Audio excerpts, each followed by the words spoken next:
surviving a radioactive spider bite, stopping a moving train, flying across roofs, saving MJ. All these will happen to this random teenager. On his way back from work, a sign fell in front of his face. Play Spider-Man for 3 days.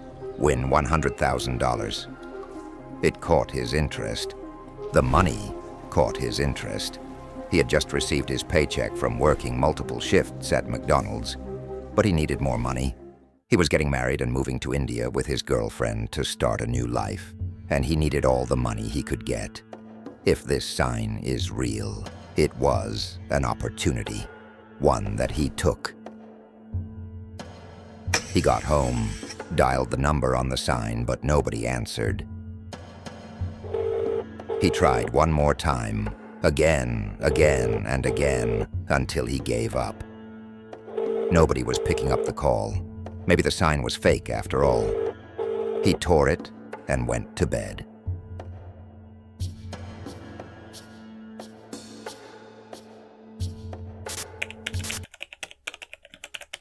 Have you ever slept in your bedroom the night before to wake up the next morning in a completely different place? That's right. That's what happened to Luca. That night, after calling the line on the sign, after he had slept off, Luca woke up the next morning in a lonely warehouse. Where is this place? How did he get here? He was confused. No one else was here.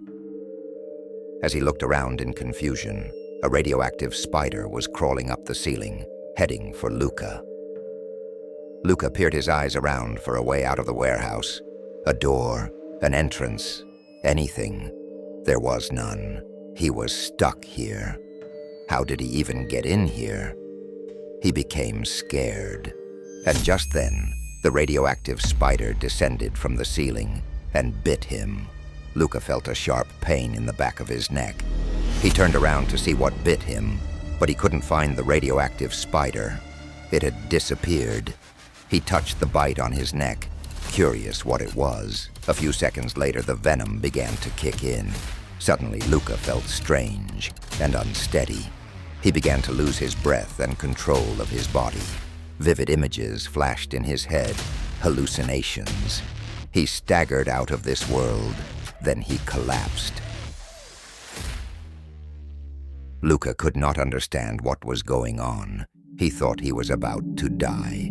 His heart beat fast. Then a mysterious man walked in from nowhere, threw a bottle at him, and disappeared after. Luca sensed the bottle land close to him. He stretched his hand to reach the bottle, but it was farther than his hand. Then he crawled, his eyes blurred from images, his body weakened by the spider venom. Whatever was in that bottle could save him. He reached the bottle, opened it, and drank whatever was inside. In 10 seconds, Luca's heart stopped beating. The moment Luca opened his eyes, his legs were shaking high on a crane. How did he get here? The last thing Luca remembers was struggling for his life in a lonely warehouse. He had no idea how he got here. However, he was eager to get down as soon as possible. He was scared of heights. He had never been this high off the ground. He could literally see the entire city. Luca was sick to his stomach. Who put him up here, 265 meters from the ground? How will he get down without falling to his death? His heart raced. Luca realized there was a piece of paper in his hand. Swing or die. He was shocked at the writing on it. How in the world would he swing from here? A rope dropped before him. Luca shivered. He couldn't swing. He would fall off and die. He couldn't stand here forever either. He would die. But even if he took the swing, where would it lead him?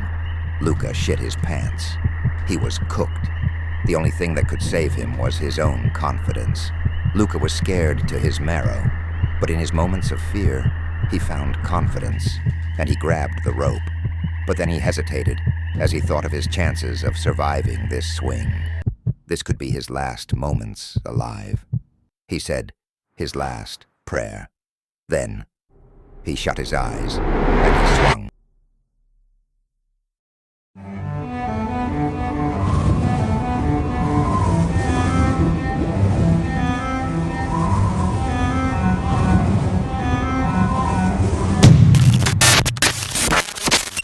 Luca found himself sitting on the floor of a warehouse.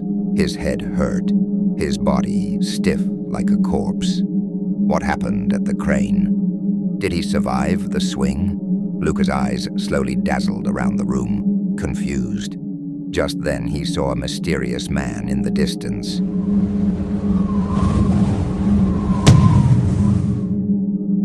He tried to lift his body, but he felt enormous pain on his legs and hips.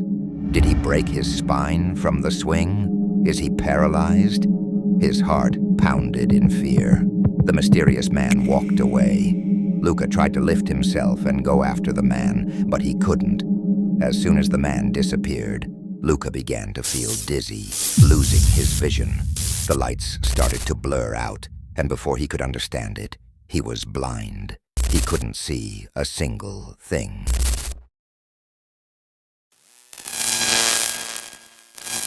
Luca felt himself standing, but he couldn't see anything. He was lost, confused in his mind. He couldn't understand what was happening. He had no idea he was standing in a lonely hallway. Someone had placed him here, just like someone had placed him on the 265-meter crane. At the end of the lonely hallway, there was a single door, and in Luca's hand, there was a gun. Luca felt the trigger in his hand. He still could not understand anything. Why is he blind? Why is he holding a gun? Who gave him the gun? And for what reason? As these questions paraded through his mind, suddenly Luca began to hear a voice screaming. It was a lady's voice. He recognized the voice. It was his girlfriend. Luca became terrified. What is his girlfriend doing here? Is she in danger? Why is she screaming? Luca, rushed by adrenaline, began to walk forward carefully, searching for the source of the scream. He waved the gun in the air, confused whether he should shoot it. He couldn't see a single thing. As he walked forward, the scream got louder and louder. Luca had no idea his girlfriend was behind that door. Collapsed on the floor, a mysterious man paced gently around the room, glancing at his wristwatch. Luca walked forward carefully, blind but determined to find his girlfriend. As he got closer to the door, suddenly he heard a gunshot. The atmosphere became still, like a ghost. Luca's heartbeat stopped for a minute. Had his girlfriend been shot? His mind flew. Luca, realizing he had a gun in his hand, began to shoot out of terror. He shot the entire 12 bullets, and when he ran out of bullets, he screamed in fear.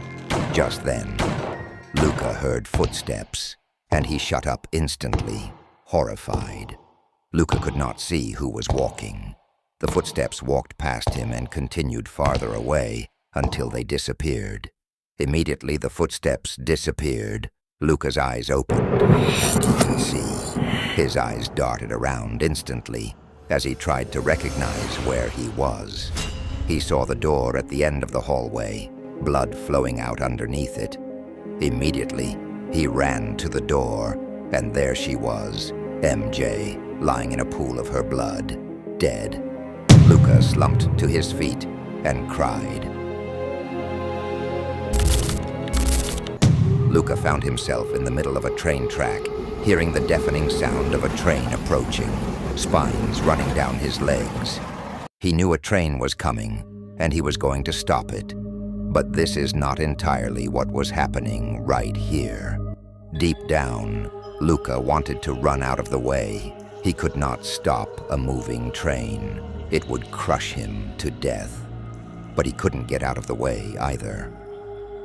Luca was not in control of himself. Somebody had messed with his mind.